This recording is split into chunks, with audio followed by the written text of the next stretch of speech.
Shalimar Ice Cream Parlor and Bakers. Eggless cakes are available here near 2 Town Police Station, Mehboob Nagar. Al Bake, the taste of Middle East, near Rural Police Station, Srinivas Colony, Mehboob Nagar. KK Mobiles, the biggest retail mobile showroom in Mehboob Nagar, beside Haji Ghaffar Petrol Pump, MBC Complex, Mehboob Nagar.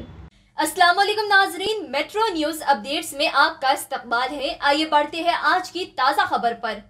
महकमा RTC और बल्दिया की जानिब से bus stand के रूबरू वाक़े मेवा फरोशों के कारोबार को हटाने की कोशिश को साबिक वजीर डॉक्टर वी श्रीनिवास गौड़ ने जुल्म के मुतरादिफ करार दिया। साबिक वजीर ने मुतासिर कारोबारियों से मुलाकात करते हुए बात की और उनके मसाइल से आगाही हासिल की। बाद अज़ा उन्होंने कहा कि ऑटो ड्राइवर्स, फलों के ताजिर और दूसरे छोटे ताजिरों के खानदान की रोजी रोटी बस स्टैंड पर मुनहसर है, लिहाजा गरीब ताजिरीन उस वक्त तक बस स्टैंड के पास से कारोबार नहीं हटाएंगे जब तक बस स्टैंड वहां से नहीं हटाया जाता। उन्होंने कहा कि बस स्टैंड भी FTL में शामिल है, उसे फौरी हटाया जाए। गरीबों को एक इंसाफ और आप लोगों को एक इंसाफ। उन्होंने मशवरा दिया कि गरीब कारोबारियों को वहां से ना हटाएं क्योंकि उनके खानदान की किफालत का वही जरिया है। जरूरत पड़ी तो एक मंसूबा तैयार करें और हुकूमत को भेजें और यहाँ कारोबार जारी रखने के लिए इक़दाम किए जाएं। साबिक वजीर ने कहा कि अगर इसके बरखिलाफ कारोबारियों को हटाया गया तो बड़े पैमाने पर एहतजाज किया जाएगा।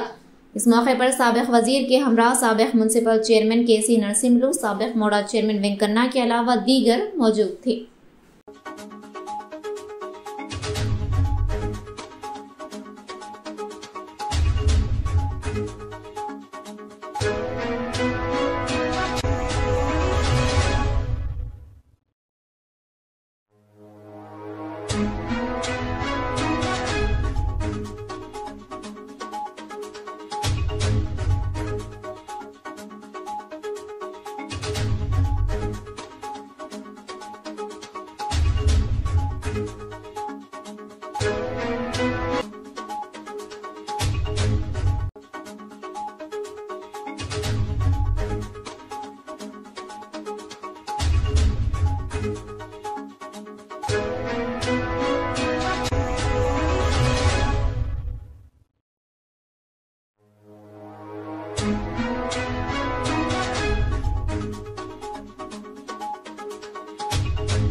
ఆర్టీసీ అధికారులకు నేను విజ్ఞప్తి చేస్తూ ఉన్నా, దయచేసి ఈ ఫ్రూట్ మార్కెట్ పైన వీళ్ళ వెండర్స్ పైన దౌర్జన్యము చేయొద్దండి. ఇది మీ జాగీర్ కాదు. బస్టాండ్ అంటేనే బస్టాండ్లో బతికేది ఆటో డ్రైవర్లు. ప్రయాణికులకు ఇమ్మీడియట్గా రాగానే ఇంటికి చేర్చేది ఎవరంటే ఆటో డ్రైవర్లు. తర్వాత బస్టాండ్లో దిగంగానే బంధువుల ఇళ్ళకు లేకపోతే హాస్పిటల్కు పోవాలంటే పనులు తీసుకొని పోతారు. నీడది.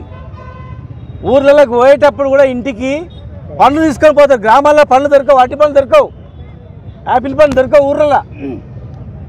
ఊర్లలో ముసలోళ్ళు కానీ పిల్లలు కానీ ఎవరైనా రోగులు కానీ ఉంటే విలేజ్లలో బస్టాండ్ దగ్గర కొనుక్కొని అగ్గులు కొనుక్కొని పోతారు. వాళ్ళు చాలా అగ్గులు దొరుకుతాయి ఇక్కడ. ఏ అరటి పండ్ల వ్యాపారి కోటీశ్వరుడు కాలే. ఇక్కడ ఏ ఆపిల్ పండు అమ్మేటోడు ఎవరు కూడా కోటీశ్వరుడు కాలే. వాళ్ళ తాత ముత్తాతల నుంచి వాళ్ళు పని చేస్తున్నాడు. తాత చేస్తున్నాడు, తండ్రి చేస్తున్నాడు, పిల్లలు ఎవడు అంతే. ఉదయం లేస్తే రాత్రి వరకు బతికేది కష్టం. ఇది తెలంగాణ. ఇది ఇక్కడ వచ్చి మీరు వెళ్ళిపోవాలంటే ఎట్లా? నేను మీడియంగా ఒక చెప్తున్నా, ఇది గమనించే శాశ్వతంగా వీళ్ళకు ఉండాలని చెప్పి additional collector local body Tejas power ఇప్పుడు కలెక్టర్గా ఉన్నాడు నేను అతను కూర్చొని వీళ్ళందరూ కూడా 80 షాపులు డిజైన్ చేయించి మనమే షాప్స్ కట్టి సోలార్ పైన ఫినిషింగ్ చేయించి ఒక లైటు చిన్న ఫ్రిడ్జ్ ఇచ్చి మనం ఉచితంగా వీళ్ళకు షాపులు ఇవ్వాలని చెప్పి 80 షాపులు ప్రపోజ్ చేసినాం మేము. ఎట్లయితే ఫుట్పాత్ వ్యాపారులకు హాస్పిటల్ దగ్గర, ఫారెస్ట్ ఆఫీస్ దగ్గర, మిగతా ప్రాంతాలు ఎట్లయితే మనమే షాపులు వేసి ఫుట్పాత్ వ్యాపారానికి ఎట్లయితే ఇస్తున్నామో, టై బజార్ కట్టకుండా ఫ్రీగా ఇస్తున్నామో, అట్లా పనులమే వాళ్ళకు కూడా పర్మనెంట్గా ఇవ్వాలని చెప్పి ఇట్లా స్టేట్ తీసుకొచ్చి ఇక్కడ బస్ బే కూడా ఏర్పాటు చేసి ప్లస్ ఆటో బే కూడా ఏర్పాటు చేసి ప్రపోజల్ పెట్టినాం. టెండర్ పిలిచే క్రమంలో ఎలక్షన్ నోటిఫికేషన్ రావడం జరిగింది. మీరు ఎవరైనా అని ఆర్టీఏ కింద ఇస్తే ఇది ప్రపోజల్ ఏముంది అని ఇస్తే మీకు ప్రపోజల్ కూడా ఇస్తారు వాళ్ళు. లేదు కలెక్టర్గా పనిచేస్తున్నటువంటి తేజస్ గారు అడిగితే కూడా చెప్తాడు అది. కానీ అవన్నీ తెలుసుకోకుండా అడావుడిలో 15-20 షాపులు కట్టి దీని నుంచి ఆర్టీసీ బాగుపడుతుంది, ఈ షాపుల నుంచి ఆర్టీసీ నడుస్తుంది అని చెప్పి కక్కుర్తిపడి, కిరాయికి కక్కుర్తిపడి వందల మంది జీవితాలను రోడ్ల మీద వేస్తుంటే మాత్రం ఎట్టి పరిస్థితుల్లో మేము ఊరుకోం. మేము కొలిస్తే ఇక్కడ నుంచి మనకు గవర్నమెంట్ ప్లేసే ఉంది. టోటల్గా షాప్స్ ముందర కావాలంటే రోడ్ వేసిన తర్వాత కూడా రెండింటికి మధ్యలో 10 ఫీట్లు ఉంది. 10x10 షాప్స్ వీళ్ళందరికీ పర్మనెంట్గా వేసి వేయడానికి కూడా అవకాశం ఉంది. మేము అదే ప్రపోజల్ ఉంది మాది. 2.5 కోట్లతో మేము చేసిన ప్రపోజల్ మీరు చూడండి. దయచేసి ఏదో మాకు పేరు వస్తుందని చెప్పి కక్ష సాధింపు చేయకండి. పేదోళ్ళ మీద ప్రతాపం చూపకండి దయచేసి. దాదాపు 100 మంది ఫుట్పాత్ వ్యాపారులు గౌరవంగా బతకాలని షాపు, సోలార్ లైటు, ఫ్యాన్ కూడా ఇప్పించి పెట్టినాం. మనం తినే పండ్లు, మన ఆరోగ్యం గురించి తినే పండ్లు మనం ఆరోగ్యంగా ఉండాలంటే వీళ్ళ షాప్స్ హైజెనిక్గా ఉండాలని మేము డిజైన్ చేసినాం. దాన్ని రాష్ట్రంలోనే ఇక్కడ కట్టినటువంటి ఫుట్పాత్ వ్యాపారం కట్టిన షాప్స్ మోడల్ అది. చాలామంది ఇక్కడ చూసిపోయి అక్కడ కట్టిండ్రు షాప్స్. సేమ్ ఫ్రూట్ మార్కెట్ కూడా ఇట్లా ఉండాలని చెప్పి ప్లాన్ చేసినాం. ఇది తీసుకుపోయి ఎక్కడో శ్రీనివాస కాలనీలో, ఎనుగొండలో పెద్ద బంగ్లా కట్టించి ఇస్తే ఎవడు కొంటున్నాడు వచ్చి ఇవి పనులు. బస్ స్టాండ్లో పోయేటప్పుడు కొంటాడు ఎవడన్నా, కానీ దిమాగ్ ఉండాలి కదా. ఇది తీసుకుపోయి షిఫ్ట్ చేసి ఎవడో కొంటాడు పోయి. పోతూ బస్ స్టాండ్లో 10 రూపాయలకు 20 రూపాయలకు అటుపని కొనుక్కొని పోతాడు వాడు పేదోడు. మీకు అసహ్యం అనిపిస్తే, ఇవన్నీ కూడా గుడరలా కనిపిస్తే, మీ ఇజ్జత్ ఏమైనా ఖరాబ్ అవుతుంది అనుకుంటే మా ప్రపోజల్ ఉంది, మంచి షాప్స్లా కట్టించేయండి వాళ్ళని.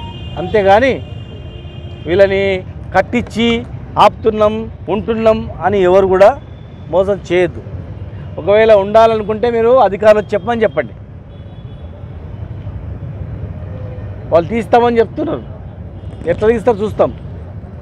దమ్ముంటే తీయమని మేము కూడా అడుగుతున్నాం. ఇప్పుడు ఆర్టీసీ డిపో కూడా ఎఫ్టీఎల్లో ఉంది. మరి ఎఫ్టీఎల్లో ఉండొచ్చా? నిబంధన ఉందా? ఎవడన్నా కట్టని, ఎప్పుడన్నా కట్టని, ఏ గవర్నమెంట్ అన్నా కట్టని. ఎట్లా కడతారు ఎఫ్టీఎల్లో? మీకు నిబంధన ప్రకారం ఇక్కడ ఉండొద్దు ఫుట్పాత్లో అని మీకు ఉంటే మీరు కూడా నిబంధన ప్రకారము ఎఫ్టీఎల్లో డిపో ఉండకుండా ఇంకా మంచి బ్రహ్మాండం కట్టేయండి. ఇంకో దగ్గర 100 కోట్లతో కట్టేయండి. మీకొక నిబంధన, పేదలకు ఒక నిబంధన. మీరు ఎఫ్టీఎల్లో కట్టవచ్చు, ఏమైనా చేయొచ్చు. కానీ ఇక్కడ మాత్రం పేదలకు ఆటో స్టాండ్ ఉండొద్దు, పేదోళ్ళు తినే పండ్లు కూడా ఉండొద్దు, వ్యాపారాలు ఉండొద్దు అంటే ఎట్లా బతుకుతాం మేము? మమ్మల్ని ఎట్లా బతుకుతారు? ఎట్టి పరిస్థితుల్లో ఊరుకునే ప్రసక్తే లేదు. దయచేసి దీన్ని రాజకీయం చేయొద్దు ఎవరు కూడా. అవసరం అనుకుంటే మీరు కూడా ప్రభుత్వం నుంచి కరెక్టే అని చెప్పి, నా వాదన కరెక్టే అని చెప్పి మీరు కొట్లాడండి. నా వాదనతో ఏకీభవించండి. అంతేగాని కోపంతో పేదల కడుపు కొట్టొద్దని చెప్పి మేము విజ్ఞప్తి చేస్తూ ఉన్నా. మీరెవరు కూడా ఆందోళన పడొద్దు. ఒకవేళ తాత్కాలికంగా మిమ్మల్ని ఇబ్బంది పెట్టినా, తాత్కాలికంగా మీరు తీసేసినా ఇక్కడనే మళ్ళీ మీరు తలెత్తుకొని తిరిగేటట్లు గౌరవంగా ఉండేటట్లు కోట్ల రూపాయలతో కట్టించి ఉచితంగా మేము ఇస్తాం, గుర్తుపెట్టుకోండి. ఒకవేళ ఖర్చు సాధింపు చేస్తే మాత్రం, చేయకుండా అందరు సహకరించి చేస్తే నో ప్రాబ్లం. రూల్ పొజిషన్ నేను చెప్పినా, అన్నీ చెప్పినా. పాత ప్రపోజల్ ఉంది, మీ షాపులు కట్టే ప్రపోజల్ కూడా ఉంది. ఒక 6 నెలలు ఎలక్షన్స్ లేకుంటే ఖచ్చితంగా షాప్స్ కూడా అయిపోయేటివి. ఆటో స్టాండ్ కట్టినాం లోపల.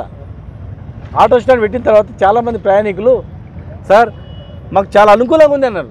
नाजरीन, आप हमारे तमाम प्रोग्रामों का मुशाहिदा YouTube, Facebook और Instagram पर भी कर सकते हैं। अगर आप हमारा प्रोग्राम YouTube पर देख रहे हैं तो मेट्रो न्यूज अपडेट्स को सब्सक्राइब करना ना भूलें और हमारे वेबसाइट www.metronewsupdates.com पर भी मुशाहिदा कर सकते हैं और देखते रहिए आपका अपना पसंदीदा चैनल मेट्रो न्यूज अपडेट्स।